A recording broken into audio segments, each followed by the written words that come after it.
A car crashed into my neighbor's yard and now I could finally make this video. Let me explain. I have sketchbooks that I plan to show throughout this video. Like, I wanted to make this video months ago. The only issue is that I lost the second sketchbook. The second sketchbook isn't anything too special, but it's an integral part of the Maddie Rose lore, so I procrastinated making this video. Then, one fateful Tuesday afternoon, I heard a loud thud. It sounded like a crash, but everything in Los Angeles sounds like a crash. We are in the top 10 noisiest cities for a reason. I can't record a video until like 1 a.m. No joke. But anyway, I eventually walked outside and I see this. I'm like, okay, wow. I told my roommates, and one of them asked to see the wall near my room in case Lightning McQueen over here messed it up. I agreed, and as I was cleaning, I moved a shelf, and this popped out. It was sketchbook number 2. So yeah, that's why I can make this video right now. Oh, and if you're wondering if everything's good after the crash, the answer is yes. There is no damage to the sketchbook. So come along with me and let's go revisit these books. And you'll see how in the 10 years of me drawing, I went from this to this. I have a lot of art, and I don't think I ever talk about myself on this channel, except for like the first video, so you'll learn a lot about me as well. Also, you could tell from this video that it is going to be a long one. Maybe draw and listen. Yes, I'm asking you to get out your iPad or your Wacom or your sketchbook and just draw, because we're going to be here for a minute. I'm also curious what you guys will make at the end of this video, but to every artist who would rather just stare at my videos, I'll just keep the editing the same, so don't worry. But this video is more like a sketchbook tour. Anyway, I'm sure by the end you'll learn a lot, so let's just go back in time.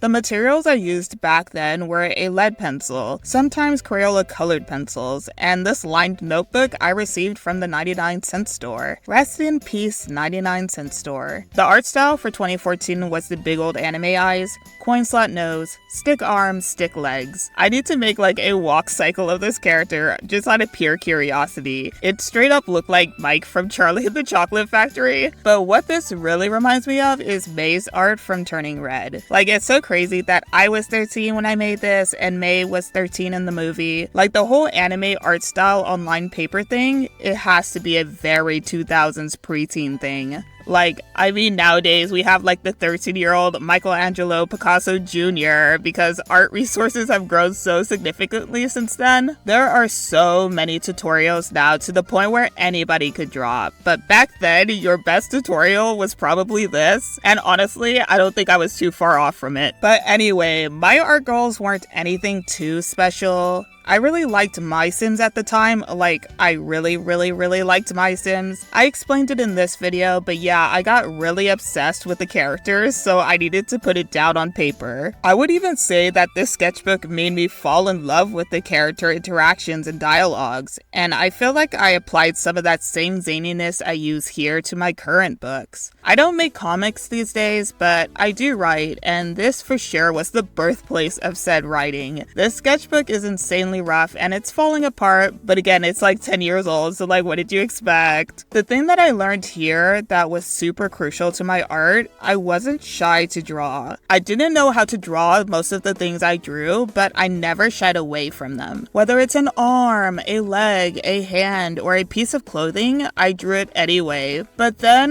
the common sentiment was, "Oh, you can't draw the other eye. Hide it behind the bangs," or "You couldn't draw the hand, put it behind your back." But you know, I rarely did that, and my boldness to draw things poorly helped me become the artist I am now. And now for sketchbook number 2, which is also from 2014. Like, okay, sketchbook number 1 was from 2013 to 2014, but this one is like mostly 2014 as well. I drew a lot back then. This sketchbook cover is absolutely hilarious because it simultaneously dates itself and me in the process. I can't get over the damn mustaches. Oh, this also came from the 99-cent store, in case you couldn't tell. One may confuse this with a Moleskine, but yeah, you can see that despite these drawings being from the same year, there is clear growth. I'm now experimenting with different poses, props, and backgrounds, and I didn't draw a background on every page, but when I did, the perspective was insanely off and inconsistent. But again, it's that thing of not being afraid to draw things, even if I couldn't draw them. Am I casually telling you that you should draw backgrounds every once in a while? Yes, that's exactly what I'm saying. Don't get out-gangstered by a 13-year-old Rose Maddie. Like, if I could draw a background on line paper, you can too. And also, backgrounds are kind of fun. They are. I'm serious. Also, another thing about this sketchbook, you see how it says 2014 on it? And I casually have some Sonic Boom fan art? Yeah, I was a Sonic Boom fan before it was popular, and I'll never forgive any of you guys for giving Sonic Boom its flowers once it was already dead.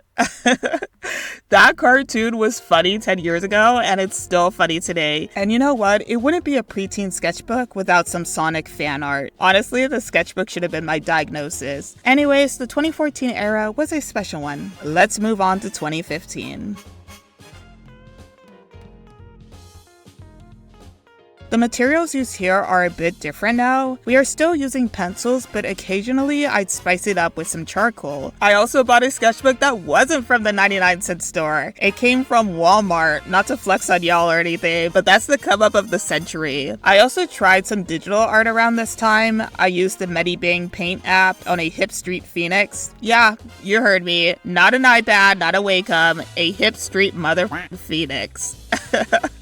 And of course, I used my finger to draw. Like, what else would I use, guys? Sketchbook 3 has a lot of things new about it and a lot of things lost. The new thing would first and foremost be the original characters. There's a lot of OCs here that I never draw. A lot of these fuckers are 6 feet underground. I don't use them for anything. I'm sure a lot of us have like an OC graveyard, but this sketchbook contains most of mine. The only familiar face you may see is Catherine of City 2, aka Kathy. If you were wondering who my first trifold OC was from the book, it was Kathy, and she looks completely different. There's also this chick named Chio who is basically on every page. Her name is Chio. I still use her in my book, but she's not in book 1. I'm talking about like the book I actually wrote. She's just in the second book, and her name is now Nohemi. Anyways, Chio was the main character, and then I kind of slowly replaced her with Asher, who became Reina, and Reina is now Gioni. So if you want to have a mental breakdown about blackwashing in media, you could start with sketchbook number 3 over here. But again, Chio exists just as a different character, so please delete your hate comment about the book being woke. Okay, and I mentioned that there was a few step backs here in terms of my art growth. The My Sims fan art never really ceased, clearly, but here instead of making new comics, I would just redraw the ones I've already made. At least Disney would give it like a few years before making a remake. These drawings are a year apart, and I doubt anyone was clamoring for the Nobody Knocks remake. Yet here we are, and I feel like this is the pure essence of an unnecessary remake that makes it so terrible. The useless commentary at the bottom, like, really? And where did he get that? It shows a lack of confidence in the material. I think the absurdity of the original comic is what makes the original so funny. Also, the expressions here are like worse. I think the deadpan expressions of the 2014 version makes it funnier. Travis has a malicious look here, but in the version that I redrew, he has this goofy ass Wojak smile. I don't get it. Anyways, there is a reason why I showed the original version in the My Sims video and not this one. I'm not saying never remake your old art, I'm just saying there's better energy spent on making new ones. That's all. I think it's better to redraw something with the mindset of tracking your progress compared to just making it, you know, for the sake of making it better, if you get what I'm saying. Doing digital art, hoo boy. Again, this was done on a hip street and a finger. What I love the most is the colors here. Like who needs eyes, am I right? Vision is so overrated. The oversaturation here is so crazy. These guys are so orange. You know what it's giving? It's giving Butch Hartman, and I'm not saying that to make fun of the man, because clearly there's a market for his art. Someone paid $200 for this, and a couple thousand people have paid for his art course. I'm just saying that it's kind of giving Butch Hartman. And it wasn't like intentional either. I think many people, when they begin digital art, start off using these kinds of colors, especially when you go from the limited palette of the 24-pack Crayola colored pencils to every color on the mother planet in this color wheel. Like, it's drawing for any traditional artist. Color theory is a muscle. If you want to get better at color theory, just use the color wheel chart, or search for color palettes, or pick from an image. Easy peasy, lemon squeezy. With 2015 out of the way, let's move to 2016. This is the fun year, because I entered high school for the first time, and I started posting my art online, so let's check it out. I have sketchbook number 4 here. The material is still pencil, and in some drawings we have micron pens. We have digital art again, and the colors don't hurt my eyes this time. I have art from DeviantArt and Wattpad to draw from, and I know it's not pronounced DeviantArt. I don't know how to pronounce it. Someone taught me like the correct way to pronounce DeviantArt, and I still freaking forgot. So if I say DeviantArt, please forgive me. And no, we're not looking at any of my fanfics today from Wattpad. Let's focus solely on the art, because we're not going there, guys. Trust me, we don't need to go there. So yeah, this is honestly such a downgrade from the first book. There's not a single comic here. Basically, everyone has the same face, and there's so many like static, stiff poses in this book. But when I do try to do something special, it looks absolutely insane. Like, what is going on with Emmett here? He is not that flexible, I'm telling you. Like, what is this pose? It's like scaring me. Cause Jordan never did that move. I can imagine like current Emmett saying, a little help here, guys? Hello? Is anybody here? But yeah, we have Emmett.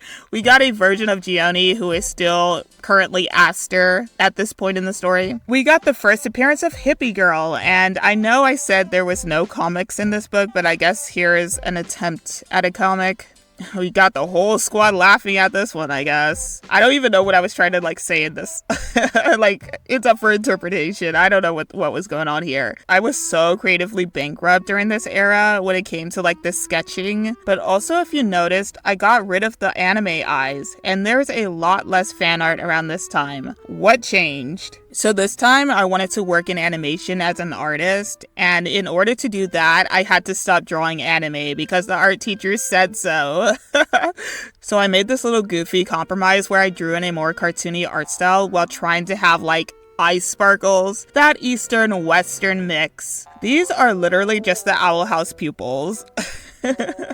But this gumdrop eye shape thing, that's not the Owl House, that's the Crack House. Like, what was going on with that? It's so hella restrictive. Like, I couldn't draw any expression correctly. And also the eyes couldn't fit on the face. Now thinking about it, that's why Hippie Girl is designed this way. I was dreading drawing the other eye. These drawings are so uninspired, and I don't think it's possible to discuss it any further.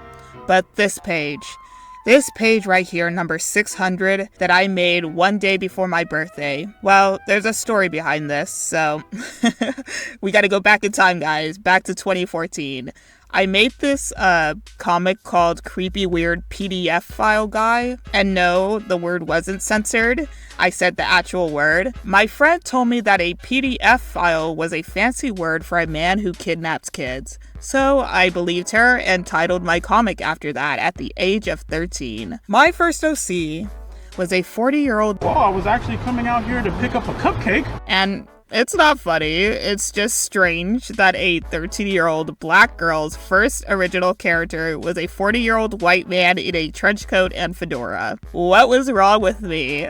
I want to believe that I was trying to be like an edgy 13-year-old because, like, you know how your parents are all like, oh, you gotta watch out for predators and the kidnappers and whatever. And so I took that and then I made it into like a comedy action adventure comic. Like, I don't know what the hell was wrong with me, but I think I was just trying to be like edgy. But like it wasn't like anything crazy. It was just me, trying to be funny. And like the creepy weird PDF file guy, like he wasn't like a diddler or anything. Like I'll explain the plot. What the hell are you talking about? I am not that pedophile. It never happened. Never fucking will be. The plot is that he kidnapped children, put them in his basement, and fed them Almond Joy, aka the worst candy, don't debate me. They drank water from dog bowls. Like, no crazy abuse went on other than the dog bowl shit and the freaking Almond Joy. This guy just kept 50 kids in his basement without a motive. It's so stupid. And another thing, there was a babysitter who found the CWPG house, and instead of calling the cops, the teenage babysitter tracked down the kids and saved like most of them. Then the last half of the book turns into that one Leonardo DiCaprio movie for some reason. And then the babysitter started chasing down CWPG. Like it was on some Tom and Jerry type shit. I remember one chapter, the PDF file ends up getting shot by one of the kids. And like, he puts a band-aid over his bullet wound and keeps driving as if nothing happened. That stupid-ass comic was the most popular thing amongst my friend group. Like, every day, instead of doing my homework, I'd just update a new page of CWPG, and every day, a group of my friends would gather around and read it. This went on until, like, my dad found out about it, and he got upset for obvious reasons and told me to stop writing it, so yeah. That's the death of that comic. And I don't have it anymore. My friend was such a big fan of it that she kept it. So I have no proof of this existing other than this page of the two kidnapped children pointing at the TV screen of CWPG. So yeah, that's the thing that happened. Maybe my friend will leak the only copy of the book, but I have a fat chance that we're not going to see that thing. That thing is just lost media, and probably for a good reason. I also mentioned I did some digital art around this time. I could say that at least the colors are getting better. Okay, so I said a couple of videos ago that I'd talk about this in another video, despite this video being that video that I should talk about it, but I don't want to talk about this drawing. There's nothing to talk about. Moving on.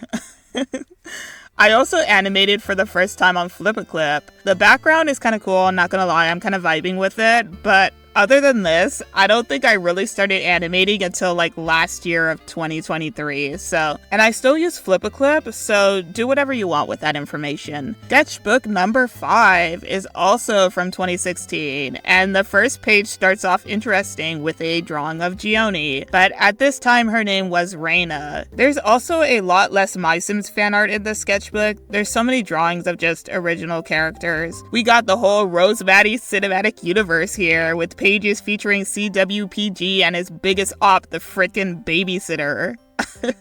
Anyway, the poses were so much more dynamic this time around, but why were the heads so big? It's giving George Lopez flashback. The 8-head rule? Never heard of her. Who am I kidding? I still don't follow the 8-head rule.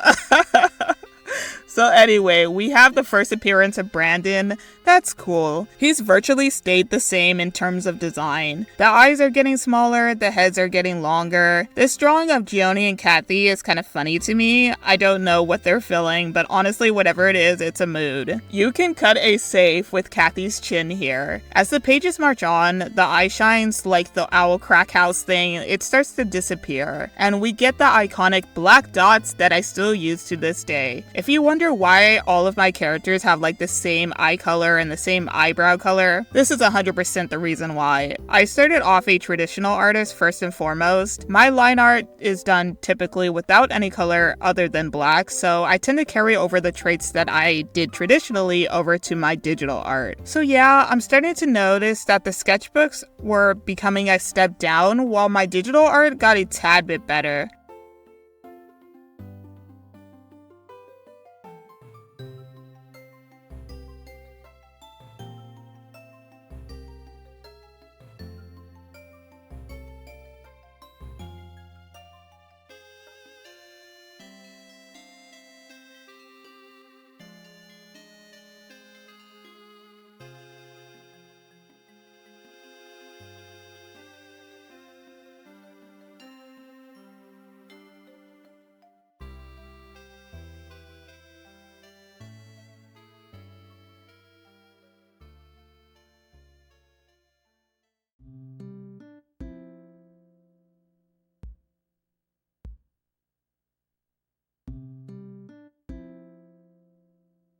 Let's go to 2017. I feel like this is when the canon events start to happen.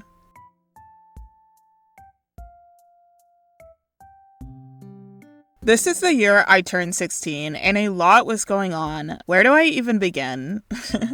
So, we have sketchbook number 6 over here that starts off kind of in the tail end of 2016, and it ends in 2022. And I say end with parentheses because I never actually finished the sketchbook. I guess with this one, you can really see the beginning and the end for my passion for sketchbook art in general.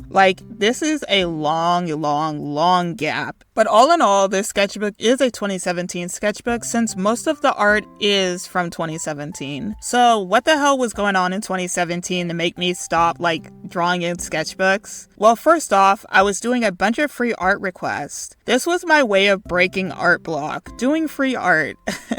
This was towards the tail end of 2017, so let's go to the start. In early 2017, I finally took AP Studio Art. If you don't know what that is, it's an advanced placement class where you submit artwork to the College Board, with 1 being the lowest score you can receive and 5 being the highest score. I was using everything in my mystery mouse tools to pass this damn exam. Prismacolor colored pencils, no more Crayola, Prismacolor markers, and Koi watercolors. I couldn't afford Copics, guys. I was broke. But I still had them Prismacolors, okay? I think it's funny that I never really dared use my digital art for this exam. I would have failed so quickly if I submitted this crap. I couldn't do digital art for the life of me back then. That being said, I submitted these storyboards. Mind you, storyboards are in quotations because these look more like comics. But anyways, the whole theme is helping each other because I like to help people. I think you could kind of get an idea of that with my channel, but yeah, my concentration was about helping people and how by helping people, that could lead to more people being kind or something like that. In this help chain, the kindness is passed from one person to another person. Can you imagine if the help chain reached Vladimir Putin or Kim Jong-un? I'm sure, guys, at the age of 16, I found the solution to world peace. But yeah, that was basically my concentration. Anyways, what score do you think old Rose Maddie got? I got a 5. Yes, the highest score. I peaked in high school. It was especially significant for that time because number 1, I wanted to be a career artist and this was my validation. And number 2, I got the same high score as Michael Jackson. If you don't know who Michael Jackson is, go watch my first video, but essentially it was this upperclassman who made fun of my art and she had unnecessary beef with me. I don't get it. I was in this imaginary war with Michael Jackson though, I wouldn't talk to her, but we were beefing. I was trying to prove that my art could be just as good, if not better than hers. This one-sided competition was my main driving force, honestly. And number 3, I was the only one in my grade to receive a 5. All of my other classmates either got a 4 or a 3. I think one chick got a 2, which is so sad. I feel bad for her because I don't know, she was the only one in the class to get a 2. But anyways, this small victory was the beginning of the end, you see. After this huge W for my self-esteem, several L's occurred for the rest of my life in terms of art. I stopped improving here because the College Board said I was good. And honestly, guys, I really wish that I never got that 5 on that exam because 2018 and the rest of my life happened. So let's talk about that. It goes downhill from here.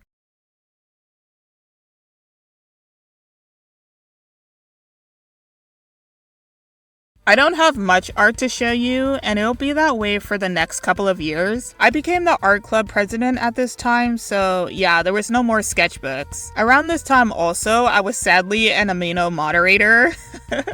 I spent less time drawing and more time moderating the Torom amino. And to top it off, I was failing most of my classes, so I was stressed out about that as well. I'll share some of the art that I made on the screen, but there's nothing really here to share. 3 of my drawings got featured on Artamino. Yeah, all traditional, of course, because my digital art was still struggling badly. But if we take it back to the 2018 stuff, you can see that I was really starting to hone in on the details when it came to my drawing. However, I would say that these are probably my best drawings from my era. Most of the pieces sort of got lost to the sands of time. I was too busy trying not to flunk all of my classes and moderating some stupid anime game community that I couldn't manage my time well and my art suffered as a result. I took the AP exam again and I barely passed this time with a 3. And honestly, the score should have been much lower because I was not even trying, guys. This drawing of a wolf in sheep's clothing always cracks me up because it's like, what the hell is going on? Like what the hell is this? It's insane. That's what it is. So basically, I doodled this like on toilet paper. I'm joking, guys. It was like on sketch paper, but like I really did not try on this. I just doodled it on like some random ass paper. And then I took a picture of that paper and then I put like a billion filters on it. So this is not like digital art. This is just a doodle with a filter on it. And I submitted this crap to the college board. And I am not joking. Someone at the college board had to grade my napkin doodle with a filter on it. And I really had no time to do jack, I'm telling you. But this only furthered my ego. I was like, I could do the bare minimum in art and still pass the exam. And on top of that, everybody wants my free art. And I have thousands of likes on my drawings. Maybe I am the best artist to ever exist, and I don't need to learn anymore. So yeah. After that, the following year, I was humbled real fast.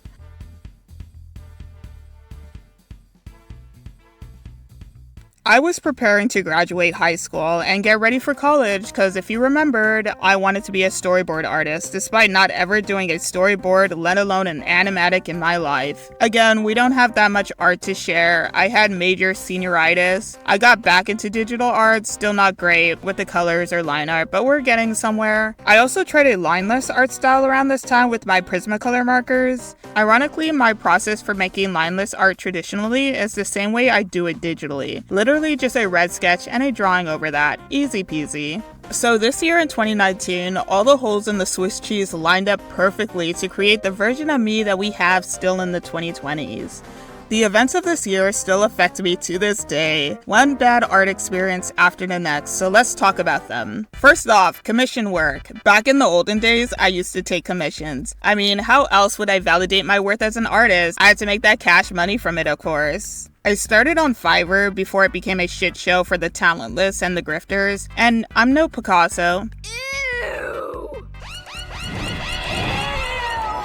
What an interesting artifact. Not back in 2019 and not now, but when I did commissions, I didn't do it solely for money. Yes, I wanted money, but it wasn't the only motive. There was some soul in it. Fiverr has no soul now, like I'm serious. Fiverr is overran with bots, stolen artwork, and art with filters on it, almost like my AP exam drawing, but worse. It's not worth going on Fiverr in the year of our Lord 2024, but back in 2019 it was halfway decent. But anyway, I managed to get around $600 when I did do commissions on there. Some of my clients were amazing people. Like there was this Spanish lady who wanted me to paint some drawings for her magnet business. So yeah, if you go to Spain and you buy a magnet, there's like a 2% chance I made it. Or this one guy who wanted me to draw for his storybook. That was good fun. Then there'd be other times I've gotten some complete weirdos. Like the guy who wanted me to draw a naked woman, and not just any naked woman, but one double-cheeked up on a Thursday afternoon. For obvious reasons, I'm not going to show that drawing here on YouTube, but you could get the idea of what it looks like. I also got a commission to draw Ariel from The Little Mermaid. I can't summarize this, so you know what? I'm just gonna read the client request and you guys could suffer along with me. Large, detailed, full-body pencil drawing, hand-drawn, comic book style, but with slightly more realistic body proportions. Outdoor wedding on the steps of an ancient Japanese palace. Water surrounding the palace. The bride is Disney characters Ariel. A large ancient dragon is the groom. Sorry. Ariel has a human body. Her wedding dress should be a Japanese anime vintage Victorian wedding dress, mixed with the Victoria's Secret model outfit with wings. Her dress should appear to be made of water. The palace should have at least 8 steps. Large, wide, and thick from one step to the next. Each step should be the exact same size. High up. The top level should be wide and open. The top level is where the dragon and his bride Ariel were married. The dragon is located on the top level alone. In the middle, facing forward, he should be very noticeable, with a black mask surrounding him, like a mask of evilness.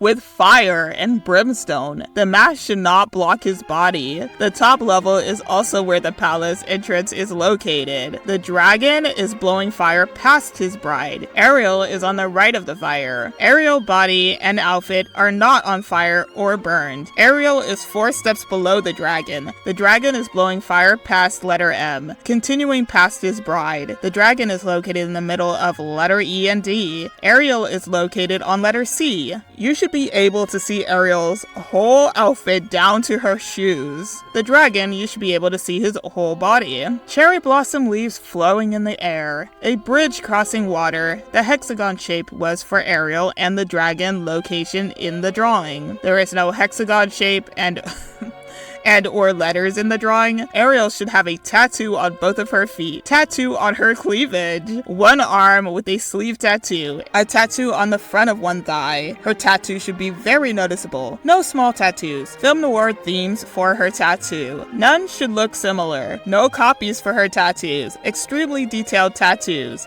Create a wedding dress with gladiator sandals that expose all her tattoos. Lord help me.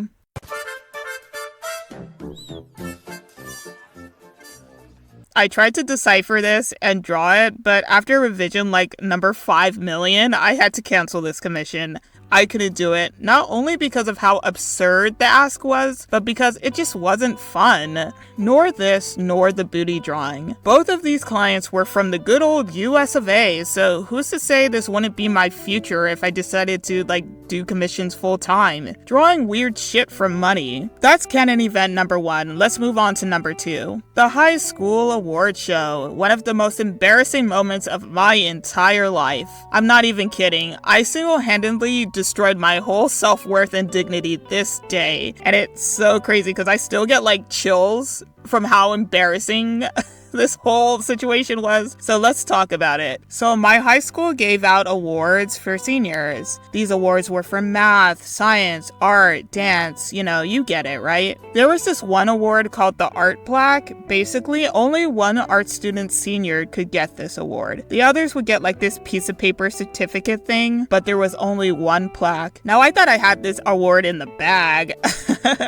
I was the art club president. I was the National Arts Honor Society vice president. I was receiving the VAPA sash that year. If you don't know what VAPA is, that's the Visual and Performing Arts sash. So yeah, I was getting that. I won a bunch of art contests against upperclassmen to the point where they were beefing with me. I took every art class my school offered. I was dedicated to the craft. So when that day came, I was all dolled up, hair pressed, dress flowing, bad as fuck, ready to receive my art plaque. Tell me why, when it was award show time, I didn't win the plaque?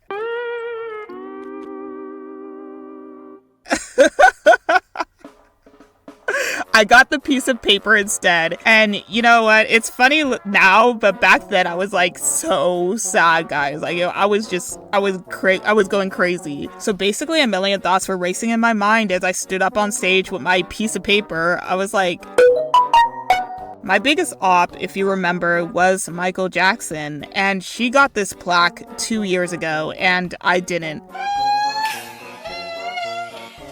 I had officially lost my one-sided competition with her. It was all over. I took the biggest, fattest L this moment, in my mind. She managed to get every accolade I couldn't, and all the bad things she said about my art, or me being an artist, I felt like it came to fruition that day, and it was signified by this paper in my hand that I was holding up on stage. Before I continue with the story, I want to say that the girl who actually got the art plaque that year was an amazing artist who 100% deserved it, and she ended up going to art school and becoming a career artist. She's fucking killing it in her art and in life, and I couldn't be more happy for her. But that's what I feel now. We were both friends too, so it shouldn't have been as bad as I made it out to be. But you know what? I was a grown-ass adult at 18 years old, and I should have known better, but at the same time, I was still a teenager without a developed frontal lobe, so I basically began to have a break mentally. I was like, how the fuck did she get an art plaque? She got it for an exam. I got it for art. She didn't volunteer in the art club. She didn't win any art contests. What the hell is going on? Is it because she went to art school and I didn't? Is it because she took outside art classes and I didn't? Or was it because she had better grades? Was it favoritism involved? Like, I was coming up with all of these, like, theories and trying to rationalize this because I was just going crazy, you know? That whole time I was up on stage, I was so confused and so much self-doubt permeated that I can't remember anything except those thoughts. And I couldn't stop thinking that I was like the worst artist to ever exist. Alas, after being on Mount Stupid for all of 2017 and 2018, I finally fell to the valley of despair, and I eventually got off that stage and sat back down at my seat with the newfound realization that I wasn't shit. And while everyone was congratulating the other girl for winning the art plaque, I started bawling my eyes out uncontrollably. Like, I couldn't stop crying at all. I was making a scene like I was SpongeBob or some shit, like drinking my tears, like I was crying that much. You know, I cried so much that day that I think the tears got into my hair and it like reverted back to a fucking afro. Like, I was crying a lot. It was so embarrassing and I just like couldn't stop. Everyone saw me too, so it wasn't like I was softly crying. Like, I was fucking wailing, bitch. Everyone saw me, even like the girl who won. Even my mom was like getting pissed off and she was like, stop embarrassing me. But I couldn't stop crying, so I had to like get up and like run, like book it to the bathroom. I ended up crying there for like the rest of the award show. It was a mess. But like in that moment, my whole world came crashing down. You know who else ran and cried during senior year because they didn't get the highest art award? Yeah. I swear, y'all, I swear. But you know what? The difference is that I wasn't sad because I thought I deserved it. I was sad because I realized that I wasn't as good as I thought I was. Maybe it's a TISM thing to run away and cry during an award show. That should be the diagnosis. Forget the Sonic Boom drawing. I don't know, y'all. But what I do know is that this story gets freaking worse. So, like, sit down. Like, sit the fuck down. Because, like, it gets worse. I'm telling you. So, while I was out crying in the bathroom, it turns out that I was nominated for another award in secret. The Distinguished Achievement Award. An award supposedly higher than the other awards. So, I missed the entire speech of me getting this plaque. I don't know why I got it. I don't know who nominated me or what it was about. And I'll never know because while it was being presented, I was too busy crying in the bathroom. Do you have secondhand embarrassment? Because I do, and I'm getting it really badly. Anyways, I only found out that I won after the art teacher and the friend who won the art plaque told me. So yeah, I may have won this Distinguished Achievement Award, but the damage to my psyche was already irreversible. In those 30 minutes I spent bitching in the bathroom, I convinced myself that I couldn't draw. A perfect realization to have once you graduate high school and already picked out animation major classes in community college. Oh boy. So yeah, I went to community college to do storyboarding with a deteriorated self-esteem. My first storyboarding class was something truly. I wanted to be a storyboard artist, kind of like Rebecca Sugar or C.H. Greenblatt, where you draw fast sketches while being the writer, essentially. That kind of stuff was up my alley. I mean, CWPG was essentially that, and so were my My Sims comics, so when I joined a storyboarding class, that's what I expected. We watch cartoons and draw quick doodles, essentially learning how to do a board-driven cartoon. Yada yada, you know? Well, that's not what happened. Instead, the professor gave us scripts, and we had to break it down into a storyboard. I was so confused, like, what is going on? I thought the storyboard artist drew and wrote the story. Why are they giving me scripts? To top it off, we were storyboarding for live action films. We didn't watch a single cartoon, y'all. And the final nail in the coffin, I had to draw another nude woman. That was it. That was it. I was over art. I no longer wanted to be a storyboard artist. So, in this one year, I was making money from my art, but I had a bunch of questionable commissions that made me question myself. I also found out that I wasn't as good as I thought I was. And lastly, the one art job I was gunning for like my entire high school career was nothing how I expected it to be. I was over it, and I was completely lost. I didn't know what I wanted to do or who I wanted to be. So with that being said, let's move on to 2020 because as we all know, that's when life started to get better for the average American. Yep, 2020, nothing could go wrong.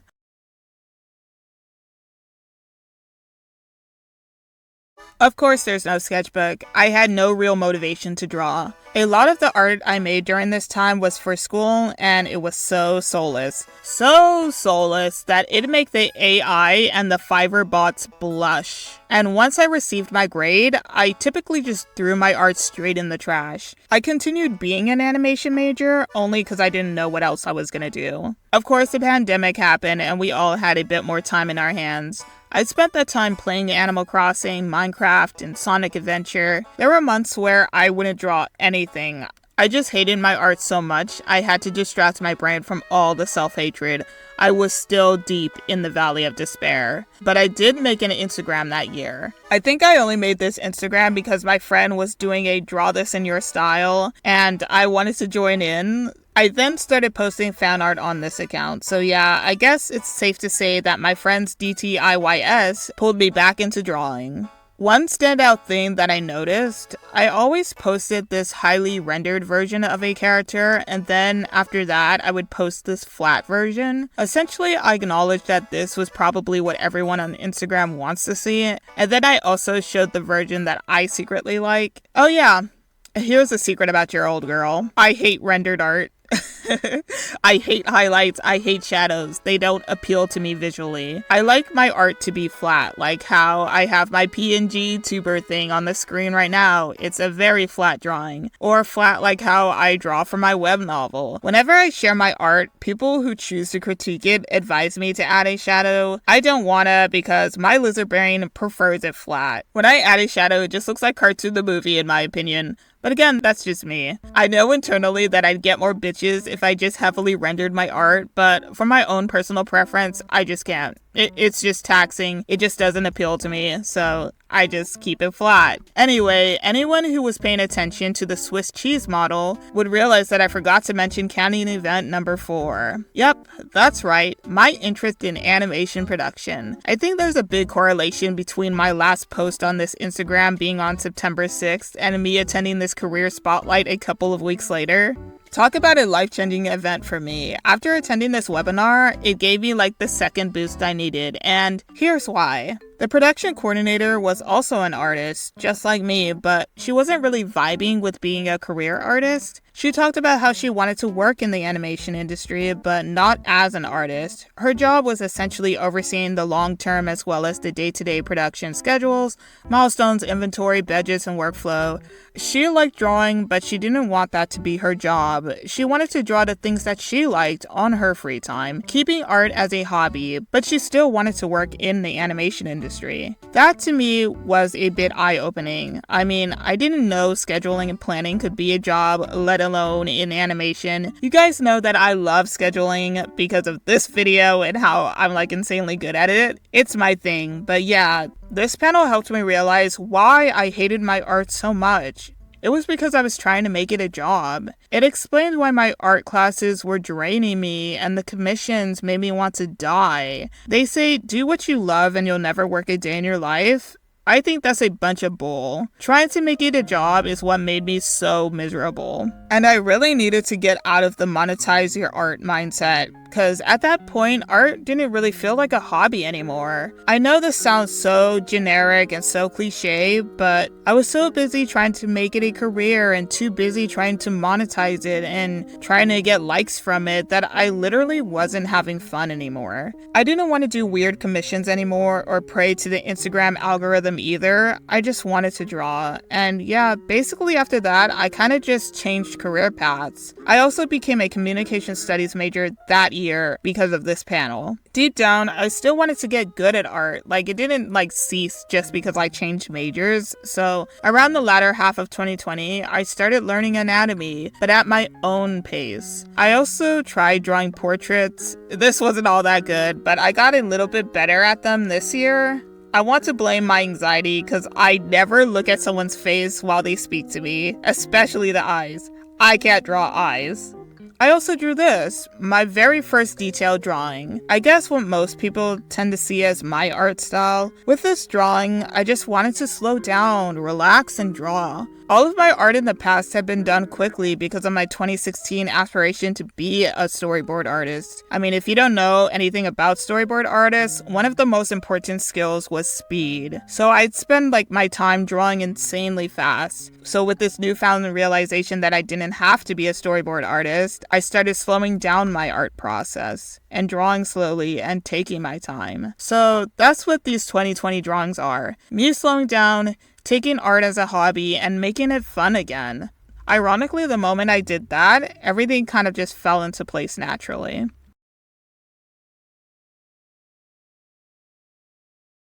Okay, despite being in a better space mentally when it came to art, I wasn't really drawing. Like, I'm trying to find any art that I made this year, and I'm struggling. This year, I took about 15 classes. I was also, like, really fat, like, really chubby and fat, so I hopped on Ring Fit Adventure and lost, like, 50 pounds. That's not a joke, by the way. This game is amazing. But I basically played that every day. I also was applying to scholarships and managed to get like a fat goose egg because like nobody was giving me their scholarship money, guys. But hey, I learned how to type really fast because of that. I also made like this Hamilton animatic that was absolutely terrible. I'll leave this monstrosity on the screen anyway. I also was getting a driver's license. I started 2 internships in production. I also gained money dysmorphia, which they're now starting to research in Gen Z, but it was more prevalent in me during 2021. It happens when you have a distorted view of your finances and you tend to save more than you spend in the hopes of being rich. I wasn't a bag chaser per se, but I was more like a penny pincher. It was so horrible. I ate ramen every day. I drove 10 miles per hour on the street to save on gas money. That didn't work, obviously. I saved 83% of what I made at my part-time job, and I only used 17% on ramen and necessities. I was so extra for no reason. But as you could see around this time, I was just trying to be more of an adult, you know? I was really trying to do this adult thing. And I guess I really did feel like an adult around 2021. In terms of art, I didn't really do much, like I said. I tried to start a podcast. We're not going to spend too much time talking about this damn podcast, but it was a finance art podcast that I taught artists financial literacy. But honestly, I shouldn't have been giving finance tips. You know, I wasn't saying shit like buying an NFT. That wasn't my advice or anything. But imagine if I was just hey, this is my Kathy NFT. It costs 3 Ethereum. But you know what? I love 2021 because it exposed all of the artists who were grifters, especially if they made an NFT. But yeah, I didn't make any NFTs, don't worry. But around this time, my podcast was really basic. I think there was 4 or 3 episodes. It taught lessons how to create a budget and don't overspend, but it got an artist twist to it. It was really weird, but I just wanted to be helpful, okay? The podcast lived and died in 2021. I'm listening to it now and it's such a snore fest. This podcast is stronger than NyQuil. Gee whiz. The audio sounds like it was recorded on a potato. And I know that I have potato quality audio right now, but back then it was some burnt ass baked potato quality. So yeah, anyways, let's move on from that. During this time, I also started creating a new Instagram, and I used it as a dumping ground for my 2020 art. But as I was preparing to graduate, I started to have the urge to create more. This is by far a very interesting year for me because a lot of the choices I made during this time really shaped me into the artist I am now. So after the busy chaos of 2021, switching majors and scrabbling to find internships, after all that, I started getting back into making new art. I started using my old OCs, basically the ones I made all the way back in 2016. I started incorporating them into my more detailed art. There's several drawings I made with Gioni, Kathy, and Brandon in it, since those were like my favorite OCs. They're like the main trio. Sometimes it's just Kathy and Gioni, other times it was Brandon and Gioni. I just really enjoyed zombie content in general, so I would always put them like in that setting, and I always leaned into the whole destroyed buildings aesthetic thing. I don't know how to describe my love for the apocalypse. It's just so beautiful to me. Like the world getting a fresh start. The usual stresses of bills and expectations and responsibility, it goes away and it's replaced with survival. The disruption of the mundane as you're thrusted into a world of chaos. Everything man created is destroyed by nature and time. I absolutely love it. So I drew it all the time, like a lot. There was no book behind this. There was no story. I wasn't really a writer. Like, I've done a couple of Wattpad stories that I'm telling you we're not going to talk about. And I used to write books as a kid, but nothing too crazy. It was all until I took this elective class. It was a simple class, a supposed easy A, a GE requirement for my major. It was called Science Fiction and Global Technologies. Basically, in the class, we read a bunch of books, and then we wrote essays comparing the books we read. Easiest A ever. So during this class, I read a bunch of sci-fi. Some of my standout favorites from this class were Do Androids Dream of Electric Sheep, which discussed the empathy or the lack of it in humans, or The Word for World is Forest, which discussed colonialism and resistance. Of course, there was Brave New World, which I've already read in high school, but for some reason it resonated much more to me as an adult, but it talked about the lack of individuality and superficial happiness. I was already into destroyed dystopian worlds from my art, so when paired it with the social commentary, it just lit a spark in me, and I started reading a lot of sci-fi and a lot of dystopian. I was basically obsessed. Obsessed to the point where I started to plan a book myself. It was a book called Post-Apocalyptic Story. Yeah, I called it that because maybe things are hard, okay guys?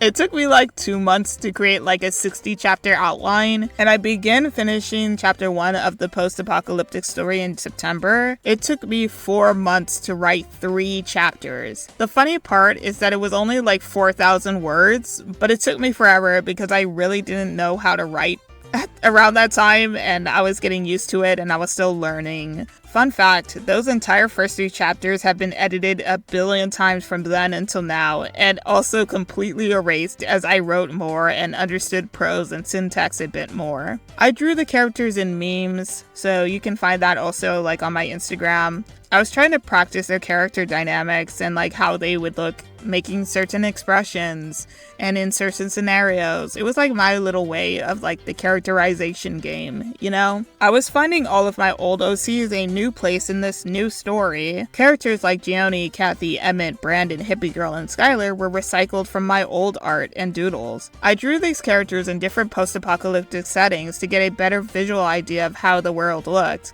Like, this was basically me doing viz dev for my book. All in all, 2022 was an insane year. It planted the seeds of what was yet to come.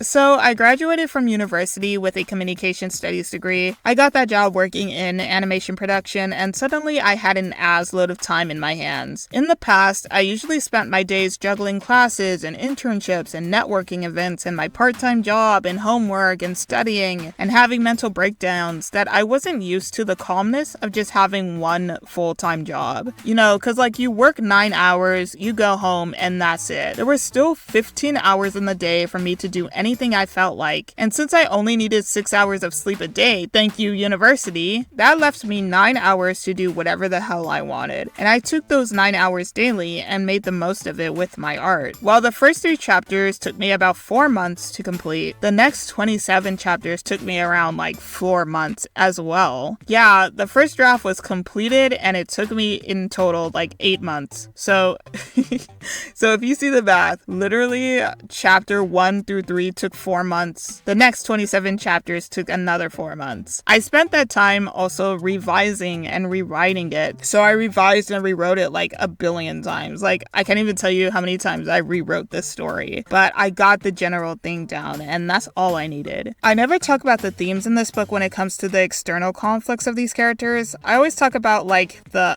internal conflicts that the characters are facing and the character relationships. But you know what? If you want to know about the external conflicts, I guess it's better now to just talk about it, but it's a very near and dear thing to me. Like how most sci-fi books I've read, the authors tend to speak about what they saw and experienced in society. I guess during this time, I kind of wrote what I saw and experienced as well. I wrote about that time in middle adolescence when you're expected to plan out your entire life without knowing what to expect and the pressures that come with having to choose so quickly. I gave each and every one of my characters a struggle that I have faced or struggles that people close to me have faced. Like I have a character who has familial pressure to choose a certain career path. And this character never really explored anything else. His career path became his identity. Or this character who has their gender identity restricted because of the career path they choose. They love their career, but they hate the moral conflicts that come with it. Or this one character who is good at what they do, but hates their job once they realized it was nothing how they expected it to be, but they stay anyway for the money. Or this one character who is insanely bad at what they do, and they want to be good at it, taking it almost way too seriously. Another character who hates the career he might choose, and only toys with the idea of becoming it, because he fears starving and going broke. I mean, that plotline is shorter than Scott and Courtney's relationship in Total Drama, but you know what? I think you're getting the idea of the external conflict. And of course, the main character who has some kind of relationship with every character in the book, seeing each and every one of their perspectives, processing all this information, sometimes conflicting information, and trying her best to carve out the right path to potentially dire consequences. I could break down every character for you guys, but we could save that for another video. Anyways, I changed post-apocalyptic story to 2152, the Trifold article. 2152 is the year the story takes place, and the Trifold article refers to the 3 pieces of paper that kind of kick off the story's plot. The outer gin brochure, the letter Gioni receives once her things got stolen, and of course the letter Brandon gives to Gioni at the beginning of chapter 10. Any one of those you can interpret as the Trifold article. I'm sorry if you thought this title was like a little nonsensical. I did actually try to put some thought into it, okay? It's my red door sci-fi title, symbolizing every time Gioni's perspective shifts in the beginning of the book. Continuing speaking about this book, the book can be distressing at times. I won't go as far as to say that the shit's dark or anything, but I will say that towards the end, I was getting like really depressed. Like I was getting emotional about the bad things happening to the characters, and I needed a break. I think some of you know where this is going. That break came in the form of a visual novel, 2152 Pizza Pocket, which was supposed to be a trash post of the sad book I was writing. I talk about that visual novel in this video, so you can go watch that after this video. Trust me guys, we're almost done. But anyways, this game was crazy.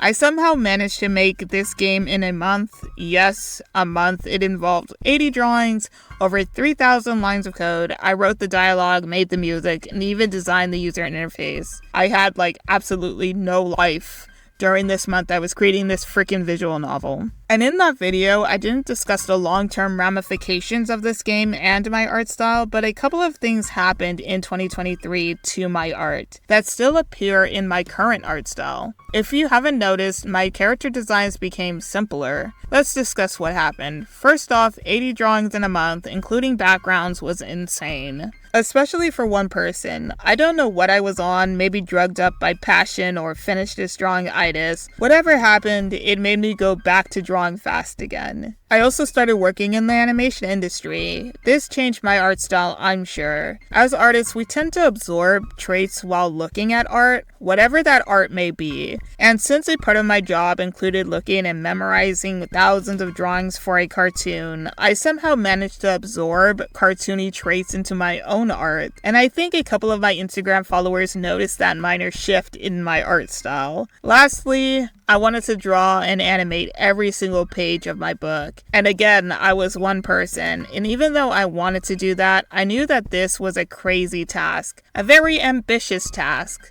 But if I chose an overly detailed style, it'd quickly become an over-ambitious task. And over-ambition is the death of the artist. I'll make a video about over-ambition, but there's a difference between ambitious and over-ambitious. You can clip me saying that because that will be a video one day. Bet your sweet bippy on it. But yeah, I wanted to try and balance simplicity, yet detail, yet appeal. Some pages require more effort than other pages, but the core goal was always to put my best into every page, and I didn't want to take forever drawing it. And honestly, this whole drawing and writing thing really harkens back to the 2014 days. I've never had more fun creating something like I am with 2152, the Trifold article, and I've received so much love, support, and interest for the book, especially here on YouTube. But I'm getting ahead of myself. I didn't start a YouTube channel until 2024. At this point of my art journey, I was mostly by myself. I wrote the book by myself and I drew it by myself. I only had like a couple of close friends that I talked about it when they asked about it. I also posted it on my Instagram, but not so many people engaged with it. And that was fine. I was still having fun because I really think that 2023 was like the best year of my life. Like hands down, it was just so much fun, you know? I truly found my passion for art again. And once I was satisfied making art by myself and doing it alone, that's when I found the courage to share what I loved making with like-minded people. We're finally here, guys. Let's go to 2024. My birthday is February 18th. Are you gonna remember that? That my birthday is on February 18th? Wink, wink, nudge, nudge. Someone please tell me happy birthday on that day. No one remembers, and usually I have to remind everyone. I feel like such a freaking loser. And I am a loser, but like, guys, February 18th, okay? February 18th, 2 months from now. Anyways, I bring up my birthday because I bought all the equipment for my YouTube channel on my birthday as like some kind of birthday gift to myself. YouTube has a special place in my heart. All the drawings I've made up to this point, I was always listening to YouTube. I've always had this desire to start a YouTube channel. Fun fact, this isn't my first YouTube channel. Ooh, plot twist. Yeah, this is my second YouTube channel. I tried to make one around 6 years ago and it pretty much failed.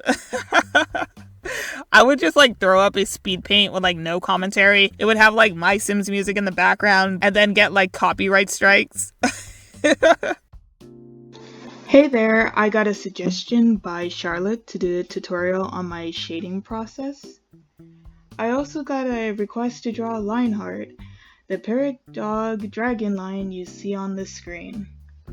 Everyone knows I'm like impatient kinda, so this shading method I use isn't rocket science. It can work with any program like Medibang or Clips Studio Paint that I'm using right now, but not MS Paint. I'll do the line art and flats real quick, and then I'll get straight into the tutorial.